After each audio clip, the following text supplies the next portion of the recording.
Hello bachcho, let's read the question.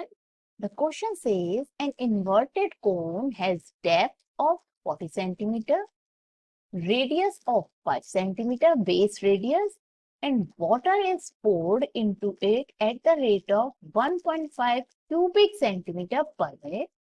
We have to find the rate at which the level of water is in the cone is rising when depth is 4 centimeter. Key concept of this question is application of derivatives. Derivatives जो होते हैं वो rate of change find करते हैं एक quantity का with respect to other quantity. Okay, और इस क्वेश्चन में हम जो फॉर्मूला यूज करने वाले हैं वो फॉर्मूला है वॉल्यूम ऑफ द कोड, जो होता है 1/3 पाई आर स्क्वायर एच, और एक यूज करेंगे बेसिक प्रोपोर्शनैलिटी थ्योरम। अब बेसिक प्रोपोर्शनैलिटी थ्योरम क्या होती है कि सिमिलर ट्राइंगल्स के बीच में बेसिक प्रोपोर्शनैलिटी थ्योरम होती है जो कहती है the ratio of the sides of two triangle are equal.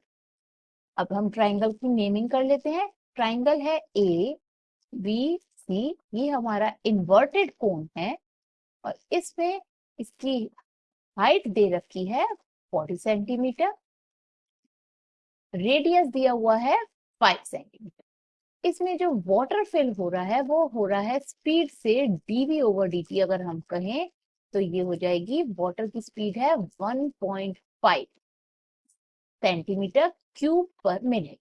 Okay, तो हमें कंसीडर करना है let the r be the radius, let r be the radius and h be the height of water.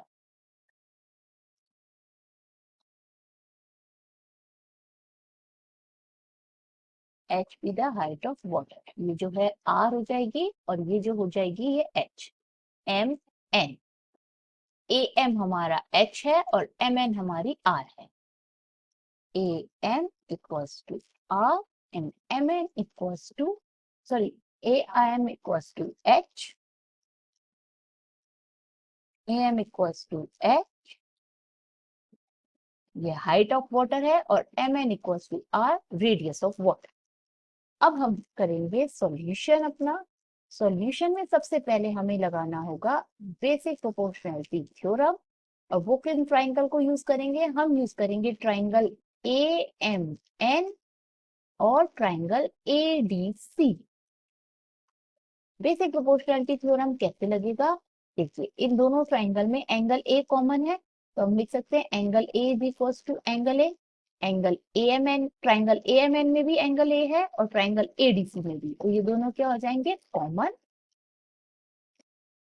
Second चीज है आपकी 90 degree. ये वाला angle आपका 90 डिग्री है और इस बड़े ADC ट्राइंगल में भी ये 90 डिग्री है, तो angle AMN is equal to angle ADC because 90 degree.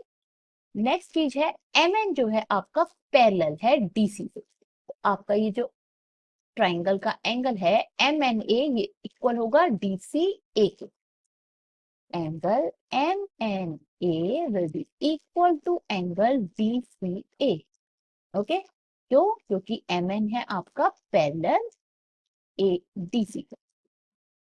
इससे हम कह सकते हैं कि ये दोनों ट्राइंगल क्या है? सिमिलर हैं, और सिमिलर है तो इनकी रेशियो जो होंगी वो साइड्स की इक्वल होंगी। सबसे पहले हम लेंगे AM upon AD, AM upon AD, और आपका हो जाएगा MN अपॉन DC। अब हम इनकी वैल्यू प्लेस कर देंगे। AM की वैल्यू हमने मानी है h, AD की वैल्यू हमें क्वेश्चन में गिवन है 40, the height of the depth of the cone, और MN की वैल्यू हो जाएगी R और DC की वैल्यू हो जाएगी 5। इससे हम R की वैल्यू निकाल सकते हैं 5/40h, h अपॉन 8। ओके, अब हमें ये वैल्यू पुट करनी है वॉल्यूम ऑफ अ कोन। जब हम निकालेंगे rate at which the level of water is rise, तो वॉल्यूम ऑफ कोन आपका है 1/3 पाई आर स्क्वायर एच। अब आर की जगह हमें क्या प्लेस कर देंगे? R is equals to H upon 8.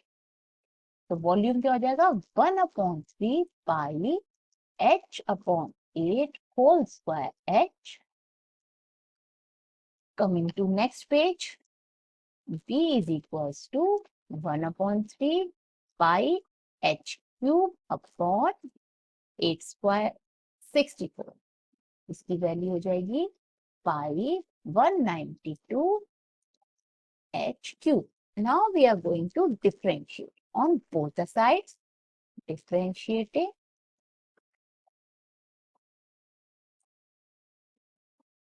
both sides with respect to t. अब क्या हो जाएगा dv over dt is equals to pi 192 constant है, और अगर हमें डिफरेंशिएट करना है x n को तो हो जाएगा n multiply x n minus 1 3 dot h square. Question में हमें गिवन है कि हमें डेप्थ क्या कंसीडर करनी है 40 सेंटीमीटर. सो 4 सेंटीमीटर, तो डेप्थ हमें लेके चलनी है 4. dv ओवर dt में h की वैल्यू हमें दी हुई है 4, और हम इसको प्लेस कर देंगे पाई 192 इंटू 3 इंटू 4 इंटू 4. एक चीज मिसिंग हो गई, यहाँ पे हमने dv over dt dh over dt नहीं लिखा. Okay, 3 multiply by 4 multiply by 4 dh over dt.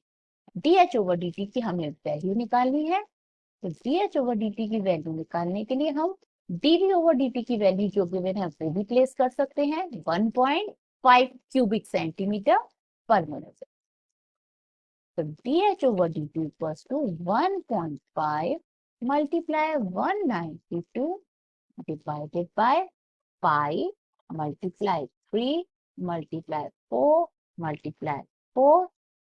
तो इसका टोटल आंसर हमारा हो जाएगा आपका, अगर हम सॉल्व करेंगे 21/11, पाई की वैल्यू भी रख देंगे 21/11 सेंटीमीटर पर second. The final answer is the rate at which the level of water in the cone is rising is 21/11 centimeter per second. Hope you understand it well. Best of luck. Thank you.